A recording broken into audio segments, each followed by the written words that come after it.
বেনারসে খাবার দাবার অভিজ্ঞতা খুবই খারাপ।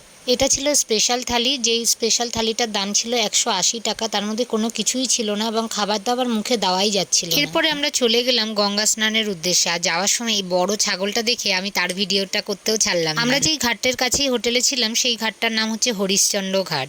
সেই ঘাটের পাশেই রয়েছে একটা খুব বড় শ্মশান, যেটা আমি নেক্সট ভিডিওতে তোমাদের সাথে শেয়ার করব।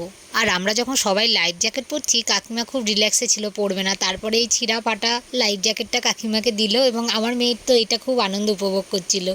তারপরে আমরা সবাই মিলে বেশ নৌকা বিহার করছিলাম, খুব ভালো লাগছিল। গঙ্গার জলটাও ভীষণ সুন্দর ছিল। আর তারপরেই শুরু হলো গঙ্গা স্নান।